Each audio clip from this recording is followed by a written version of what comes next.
This time on Poll Hub, they're at it again. If we learned nothing else in 2016, it was that polling averages, trackers, forecasters, all that stuff are a hit with the public, but they can be terribly misleading.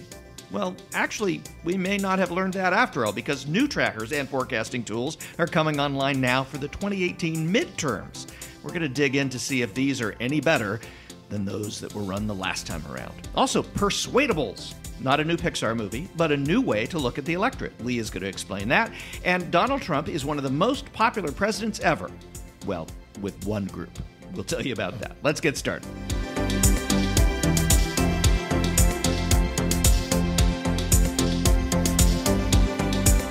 And hi, everybody. This is Poll Hub. I'm J.D. Dapper, Director of Innovation here at the Marist Poll. And I'm Lee Berghoff, Director of the Marist College Institute for Public Opinion. And I'm Barbara Carvalho, Director of the Marist Poll. I can't believe it, but I think it's going to happen again. Groundhog Day.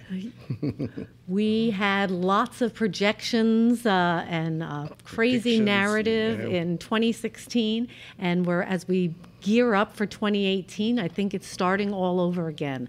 CBS News YouGov Battleground Tracker reported the number of seats, plus or minus 9 seats, of who's going to carry the House in November. So what does that all mean? What did they find? Don't leave me in suspense. The poll found... Well, the tracking is changing moment by moment. As we talk, yeah. Well, they found that Democrats would most likely get 219 seats. The GOP, 216, barely puts the Democrats currently with 195 seats in control. And so they're suggesting that there's not much of a blue wave. As I mentioned, they think that they have a margin of error, which I'm not sure, of plus or minus 9 seats, not points. So I don't know what that even actually means statistically. What's wrong with this? Well, first of all, has anything been learned from 2016 based on this? We are somewhat apprehensive that we're facing, if nothing else, some hot new numbers that are going to tell us very specifically what might happen 5 months from now. But also we're seeing that if this, which I assume they're going to be doing more of throughout the campaign and summer into the fall, this looks like another experiment going on in real time. In other words... How so? Well, my understanding is this has never been done before. They don't know necessarily how accurate it's going to be, but yet we're being told what Barb just said, 219, 216, and subject to change, of course, because there's a wide error margin. From what you've seen, how are they doing this? Well, but methodologically, I think that, as Lee pointed out, we don't know whether this is good or bad science because there's really no precedent for it. It's a new approach. They are looking, drilling down into congressional districts with a panel of voters. An online panel. Correct? An online panel. Now, they say that it's representative, although we haven't connected with them to know whether, which group that they have received or they got their panel from. But then they've looked at also online voters who are not in competitive congressional districts, and they've kind of done all this kind of statistical machinations behind the scene to come up with a survey and a result that statistically is really hard to figure out. Well, so part of this is there's 435 House seats. That's what's driving and this. So this is the prediction and the trackers and all of the stuff that was done in 2016 had it easy comparatively because you were talking about 2 people running. 50 states. And 50 states, right? In this case, there's 435 House districts. I don't care how many online panels you're going to convene, you're never going to be able to poll 435. And let's just say I don't have to do all but 100 of them because only 100 are competitive. 100 House districts. It's still prohibitive. How the heck do you do that? By cost, it's prohibitive, but the intriguing question is, who's going to carry the House? Look, we'd like to know the answer to that, too. The question is, does this do a service, and how big a service or not, is it a disservice to our understanding of what's really going on out there? The trouble here is that we don't know whether this is good science or not good science. It's not proven in any way. And I don't think there's anything wrong with experimentation. I think it's important that we do that. But the scariest line from the CBS News write-up for me was, we'll track this as it changes and as the competitive district list itself changes throughout the year. And it suggests that we're going down the same road. Nate Silver at 538 was, putting together the odds, and reporting the odds of, who was going to win the House and who wasn't. And I think if we learned anything from 2016 is that we have to be a lot more cautious. So let's bring in Harry Enten from CNN to talk about this. Harry, you may recall from 538, now at CNN, the super pollster at CNN. Can we call you that, Harry? Can we call you super pollster? Super analyst. You can call me whatever the heck you want, and I just want to say shalom to everybody here. Everyone on this podcast is beautiful. I've met all of you. And you're looking... I was just about to say, and you're looking beautiful too, but I kind of like the original Harry. So No, he cleans up good on TV. I was watching the coverage of the primaries. He cleans up really nice. It's still me. I'm still Harry. Maybe there's a little makeup, maybe a little shave, but at the end of the day, as we grow older, we all change. He's the new and improved. So what do you think about this notion that we were just talking about, that, oh God, here we are, we're about to go down this same path that happened in 2016, where people are looking at forecasters, looking at dials and meters, and getting kind of a false impression of what was really happening in the election in 2016. Are we headed down that same path in 2018? And what are you guys working on at CNN? Because you have the kind of coverage that needs to do this. You've got to have this house map, right, with the blue and the red. That's part of the deal. But how do you do that and make it make sense for people? Sure. And I mean, we are certainly going to have that house map that has the red and the blue. Look, forecasting is just very popular with the American public. If you look, at the site meters that tell you how many people are tuning in, a lot of people tune in for these forecasts. I think the key, of course, but is that good? Is it good for us? Look, I do many things that are not necessarily good for me, but, I drink way too much diet soda, for instance. Cream. I would say that diet cream, of course. As someone who studies political science, who reads a lot about polls, I think anything that gets people involved in the political process is a good thing. And for me, as someone who got involved in the political process because I was interested in polling and interested in election projection, it was, in fact, a good thing. But I think the key is to be able to put out projections that are easily understandable by most people, and for those projections to accurately report the potential for error. And I'm not necessarily sure that we did that as an industry in 2016. Some did it better than others. I'd like to think 538, when I was a part of them, did it better than others. But I think that's the real question in 2018, is whether or not the error bars are what they should be, and whether we're able to accurately represent them to a mass audience. Well, credit where credit's due, because you guys, as I recall, had the lowest likelihood that Hillary Clinton was going to win. I think it was around 70%, whereas a lot of the other forecasters were off the charts up in the high 90s. So, and I think part of this has to do with just a discussion of how do we communicate uncertainty? How do you tell people? I know you love meteorology and weather forecasting. How do you tell people, look, if it's a 70% chance of rain and it doesn't rain, well, you took out the umbrella, big deal. If it's a 70% chance that Hillary Clinton's going to win and she doesn't win, that is a big deal. So how do we as an industry communicate that? And what are you trying at CNN? What are you thinking about doing? Yeah, because when we look at statistics, if you say that there's a 70% chance of something happening, that's actually not great science. You don't have a lot of confidence in those results, but that's not how it's interpreted. Right, exactly. And I think as someone who does meteorology and I love snow, and so I watch a lot of forecasts and read up on a lot of storms, I recognize that 70% things oftentimes don't happen. And so I think the question is, how do we represent that? And I've been playing around with certain ways of doing that. Instead of perhaps saying the percentage chance of something occurring, I might say, okay, the chance that so-and-so wins this race, We have, we'll say he'll win by 3, but that's plus or minus a certain confidence interval. So instead of having a probability, you're trying to express that in other ways. Maybe you do it in odds. Instead of saying that he has a 70% chance, maybe you say he has a 7 in 10 chance. Or if you want to round it, maybe a 2 in 3 chance. Or maybe you're talking about coin tosses. If you're right near, 75%, you might say, well, if you toss a quarter in the air 4 times, it's going to land on heads all 4 of those times, 1 out of every 4, something like that. Just general different ways of trying to figure out, to express a confidence interval.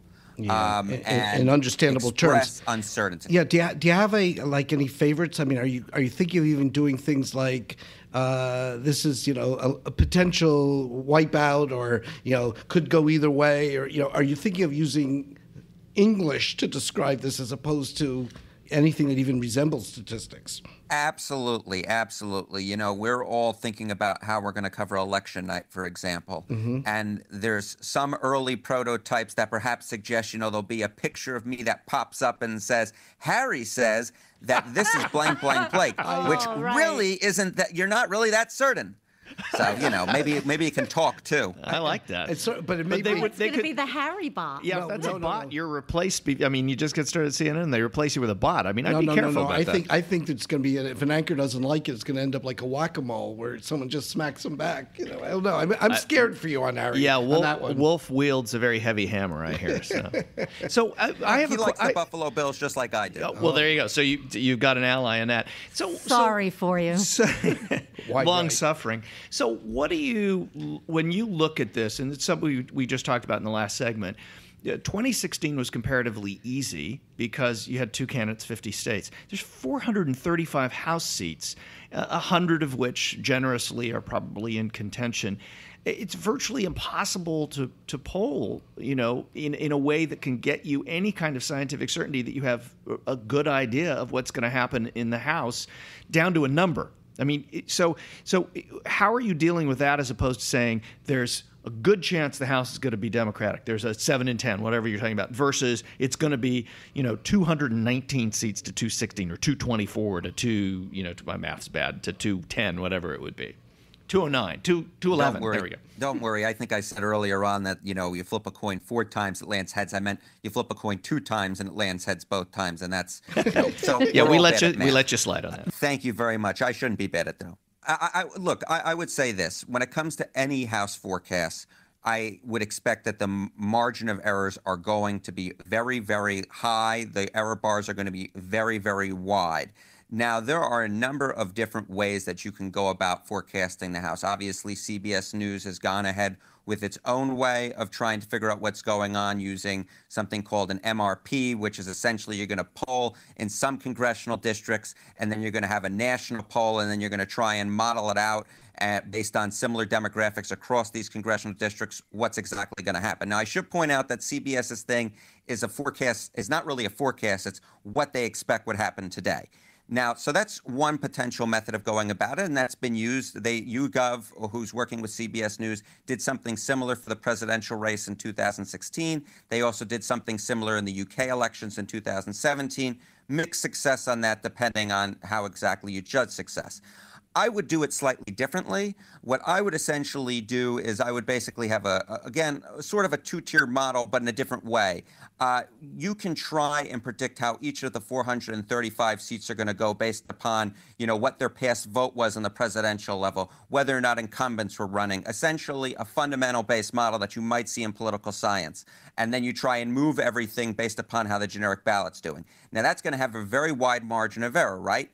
But then you supplement that with the congressional district polls, and granted, there are not going to be that many of them, and they're not going to be that high quality. But again, it comes back to somebody plugging in a model that is well calibrated. That is, that they understand how accurate, how predictive these polls have been in the past. Because at the end of the day, it's about the data that's going into it. And if the data isn't so good, then your model needs to reflect that by having wider margins of error. So I would not really rely on a point estimate saying, we're going to get it 219 or 220 or 221.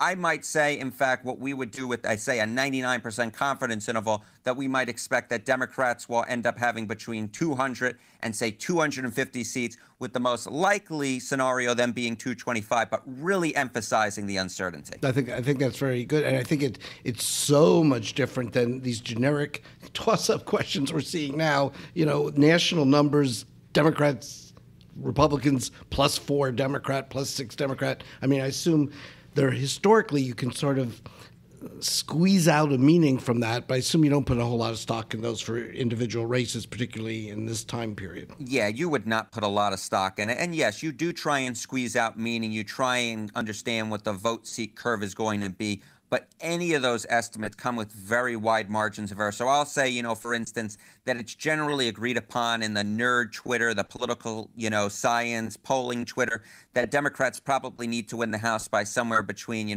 5 and 8 percentage points, 6 or 7, probably the mid-range in that. But even that comes with a very wide margin of error. It wouldn't shock me if Democrats win the House if they only take the House popular vote by 4 or 5 points. It wouldn't shock me if Republicans held on if Democrats won the House popular vote, if the Democrats won it by, say, 7 or 8 points. And that's interesting because the Republicans could actually still maintain the majority status in the House, even if the Democrats win in terms of overall votes by quite a margin. That would be kind of another sort of like you win the popular vote, but you don't win the electoral college. I got one more I want to ask you while we have you, and that is Charlie Cook just did an analysis on the relationship of presidential approval rating and how that plays out in midterm elections. And he saw that when the president is over 56% approval rating, for the party in power, not much happens. They win a few, they lose a few.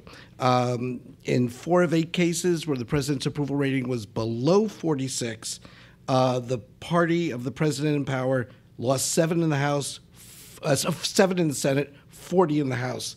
Obviously, that would be a huge wave for the Democrats. How much stock do you put in where Donald Trump is in terms of his approval rating and how this is going to play out next November? I put some stock in it. Look, there's clearly a relationship between the president's approval rating and how his party does in a midterm election. But it is far from perfect. There is a very wide margin of error around any estimate. So if the president's approval rating was, say, 40%, which is about where Trump is, maybe he's a little higher, but in that general range, what I try and project out first is, in fact, the vote swing, because that's really, we're talking about people saying one thing and then you're trying to get votes, in the Congress. And then from that, you try and work out a seat swing. And so if the president's approval rating, say, is about 40%, that would generally, after everything was said and done, would point to Democrats winning the National House vote by 10, which is a little higher than the generic congressional ballot polls are showing, but not that much higher. And from that, then I would try and estimate a seat swing, and that would generally point to, say, a 40-seat swing towards the Democrats. But again, that's plus or minus probably 30 seats. So you could easily imagine Democrats crushing everything or Republicans holding on to their majority with a decent room to spare if the president's approval rating stays where it is. There's a very low margin of error in that analysis, I would say. Yeah, that's great. Well, thanks, Harry. Thanks for being with us on talking about the 2018 election and the midterms. It sounds like you've got a lot of work to do, and we're going to check back with you as the year goes on here because we're doing lots of polling too, and it'd be interesting to get your insights. Sounds good. Thanks. So we are also about to be part of the noise for the midterm elections as public pollsters. We will be partnering again with NBC News to track opinion in a number of states around the country, looking at some of the battleground states and competitive Senate races. So we've been discussing as a team how we may better explain our results and our impressions and analysis of what we think is going on in some of these states. And Lee, you had some thoughts and actually came up with the concept of persuadables. Why don't you tell us a little bit about what you're thinking? Well, I think coming off the 2016 election, people were clearly concerned that maybe they were being miscommunicated with by the public opinion community. Clearly, the polls have been shown to have been fairly accurate, but the forecasters, the ones who were saying that Hillary Clinton had a 98% chance of beating Donald Trump, really provided a misleading narrative. So coming off but of part that, of that, part of that is also, how do we explain uncertainty? How do we explain that when we're looking at toss-up numbers in a poll, when we're looking at two candidates and they have, there's a difference between them or maybe not much of a difference? How do we explain statistical uncertainty? Well, so far, the industry of public polling has talked about a margin of error. And people have heard that over and over again. It's not really an error. It's just a statistical term that means polls are a range, plus or minus 3 points in both directions. Estimates. So it's an estimate of what the numbers might be. Unfortunately, that may provide more certainty to the numbers than they really suggest. Well, numbers there's a lot always of things, look official. Yes, they're very precise. To have a number that someone's ahead in a race by 4 percentage points technically is within that margin of error because it might be 3 points either way. But to have that be the only measurement of range and estimate, not so hot. Okay, so but we're getting off track. Enough pretext. So, Lee, what is a persuadable? Okay. All right, so we know that there are more people out there than perhaps the undecided voters who are potentially going to change their minds, vote differently. We measure that. So we're going to advance in 2018 to help address this, the concept of persuadable voters at any given point in time. A group of voters who are either undecided, clearly up for grabs, or voters who tell us that they do support someone, but that they might vote differently by election day, meaning they're still very much convincible. They are persuadable. So if you take a look at the undecided and the persuadable, the people who might vote differently, you actually end up with a number that is larger than the kind of there's only 4% undecided and someone's ahead by 6. Boy, that's a lock. That one's baked in. You can get away from the tribe mentality where we're looking at Democrats, we're looking at Republicans, and we're saying, okay, this is all locked up and everybody's sort of made up their mind and there's really no room here for anything to change, which was the narrative that was 2016. In 2016. Okay, so we went back and took a look at some of our polls in 2016. And we found in our September national poll that Hillary Clinton was ahead by 8 points. The persuadable number in there, the one we're talking about now, was 10 points. There were more people who were up for grabs than Hillary Clinton lead suggested, which suggests to us that maybe this race wasn't as baked in September as everybody thought it was. Might have changed the dialogue and the narrative a little bit. And then what happened to those numbers as we got close to Election Day? The persuadable went from 10 to 6. Makes sense. There are fewer people who are now up for grabs. Hillary's lead went from 8 to 2, suggesting that, those two polls alone point out that persuadables were higher than people thought. It wasn't as baked in. And as people started making up their minds, they were moving not in Hillary Clinton's direction, but they were going to Donald Trump, suggesting that perhaps there's a concept there that will help us communicate uncertainty better and get away from this fixed narrative about this thing is being locked in and it's all over when maybe it isn't. So how's this different, or does it replace the concept of leaners? Well, the leaners would be included in this. Clearly, that's a soft support as well.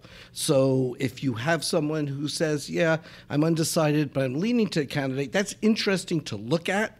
But it's got to be part of the people who are in the persuadable bucket. And we're going to report this persuadable in our polls. We're going to use this as kind of a new term and define it so that people can understand, and we'll see how that looks and it may on Election Day. It made things look both more realistic and less in cement. Well, the thing is, what we do for the midterm elections, and actually most of the elections, is we don't go into states where there is a wide margin between the candidates. We go into states that are battleground states. We go into states where they have competitive races. And so we're going to take a look and see if this can provide some insight. Yeah, into the direction and what the race looks like. That's what we should be providing, that part of the narrative. We've talked an awful lot over the last 18 months about the approval rating popularity of Donald Trump, as you would any president. And one thing that has stood out repeatedly, and we've talked about it, every other pollster has talked about it, if you look at it over 18 months, His approval rating has moved in this very narrow range. His disapproval rating has run in this very narrow range. Things really haven't changed very much. But some people dug in and started looking at it in a different way. And there's some interesting things around this. For instance, if you just talk to Republicans, he's one of the most popular presidents ever. Well, I think something that was going around social media recently is the fact that the numbers do show that President Trump is a very popular president, but as you point out, among Republicans, he's very unpopular. Well, it got a little confusing on social media, and at one point, the part about Republicans actually faded away. How convenient. But that is correct that among Republicans, Bruce Melman, who is a consultant, he put together a graphic based on Gallup's trend data, which showed presidential approval ratings for modern presidents, over time at about the same point in their administrations as Trump is now. And he found that among Republicans, that Trump is second with 87%, only below George W. Bush in about the same time, who had 90. 9/11. Well, it was almost a year. It was almost a year after 9/11. But yes, I mean that was certainly part of. He had historically high ratings among all people. It wasn't just Republicans. That's one of the highest approval ratings of a president in modern history. But among Republicans, it was 96%. So Trump's not going to beat that probably. So why? Well, one of the things that actually a Democratic counsel, Ron Klain, I mean, I call him a Democrat because he's worked mostly in Democratic administrations. He was a lawyer who was part of Al Gore's recount committee. But he did do some interesting analysis of party identification, which we have talked about, and it's really the subjective sense of whether people identify as a Democrat or Republican or neither party. And I think what we've seen over time is that the number one group in the American electorate right now are people who don't identify with either party. They're independents. And what Klain showed actually is that if you look at the same time period that Melman took the data from Gallup for presidential approval ratings, you find that the Republican Party has actually shrunk over that time.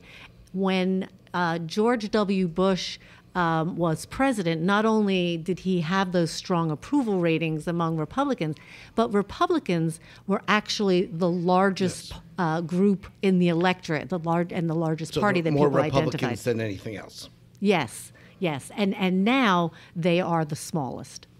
Yeah. So in a sense, Trump is very popular among a shrinking group, but he's still very, very popular among that base Republican. It's the pie analogy. The pie has been shrinking, though, and I mean that's the point. Is that as we look at this very narrow range of approval ratings that he has floated in, what's so interesting, and I think we've talked about it, is that Republicans just don't, self-identified Republicans just don't, he can't seem to do anything that hurts him with them, and he can't seem to do anything that helps him with the people who are opposed to him. But that what's somewhat misleading is that we're not really we haven't looked very closely until now at how the electorate composes itself, because these are self-identification. And that's important. And in the past, and not in that far too distant past, a majority of Americans said they were either Democrats or Republicans, but that has been shrinking steadily. Party identification has been shrinking, and as that happens, well, we probably still have a majority if we put both parties together, we still have a majority. I just mean that it's been shrinking. The proportion's been shrinking. And what has grown is this sense that people don't really want to identify with either party. They both have terrible brands, right? It's like, so to speak, absolutely. But so we become, in a sense, while people are voting, Democrats are voting more for Democrats, Republicans are voting more for Republicans. Democrats don't like Trump, Republicans like Trump. were very partisan, while at the same time they're more independent. So we're becoming less partisan as a country, while we're becoming more polarized along partisan lines. But if we look at this, if we look at what does this mean then for the GOP? And I think there may be some interesting takeaways. I mean, right now we're in primary season, but we're headed real close to the general elections, and so you can really see if you think about this data, if you have a very small, concentrated group of people who now call themselves Republicans, well, that's going to mean something very different for how candidates get selected and how they run in the primaries than how they're going to need to run in order to capture those seats in the general election. And so what the GOP, we can be talking pretty much about the same thing on the Democrat side. So everything's the opposite. We will get there. But you really do see how you have this party of Trump, and then you have the other, some of whom probably were Republicans. Well, that's what John Boehner, the former Speaker of the House, said recently, was that the Republican Party is napping, and the Trump Party is what's really running things right now. What I'm struck by in that, if to not go back too far in time, during the presidential nomination process, when Trump was running for the nominee, there were these kind of never-Trumpers within the Republican Party. There was a ceiling, supposedly, among Republicans supporting for Trump in terms of Republicans supporting him or not. And now we're seeing that ceiling, it really doesn't exist. I mean, he's got the Republican Party. And if you're a Republican who's an elected official or running for office this time as a Republican, you really have to be in Trump's corner because he's afraid of sacrificing some of the space. So what is the strategy for the Republican candidate in a state that may be more contested? Well, I think one of the things they have to worry about is that some of the legislation that has been passed during the Trump year, during the 500 days, tax cuts, health care, and some of the things that haven't happened in terms of immigration reform and gun control reform are issues where most Americans are not in the Republican or Trump's corner. Yeah, because I think what's interesting is we were actually seeing polling where the tax cut has gotten less popular and Obamacare has gotten more popular. So on those issues, these four issues, which are so important to so many voters, you certainly want to make sure that you can find a target and call it the Democrats and how they're the party of obstruction, they're the party of Nancy Pelosi, other things to do that might suggest that you should vote Republican other than these issues, because right now that's not, in the competitive districts, not popular. I might say the Democrats don't have an easy path either, because they have to have a message as well that isn't just vote for me because I'm not Donald Trump. Yeah, because that's not going to actually add up to enough to win contests not in these those states. Competitive districts. But at least right now, they do have a bigger party. That's true. That's true, slightly. Well, I think that's going to be the last word on this edition of Poll Hub.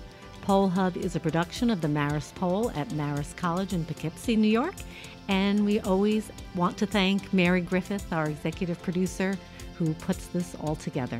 And we'd also like to extend our thanks to the Roper Center Archives at Cornell University. We do lots of trend analysis. Sometimes it's our numbers, sometimes it's what they've collected and make available to people. So we're very happy to give a shout out to the Roper Center Archives whenever we can. And we'd like to hear from you. You can do it either by emailing questions or comments to pollhub@marist.edu. Also, you can find us on all the various social platforms that you spend time on at Marist Poll, Twitter, Facebook, Snapchat, Instagram, wherever you are. Put your questions there. Also subscribe. There's a little button wherever you're listening to this podcast. Hit subscribe. That way you will know when you get a new episode. We do it every week, but not always on the same day. We like to keep you guessing. So guess when we'll be back next week? Go ahead. Guess. See ya.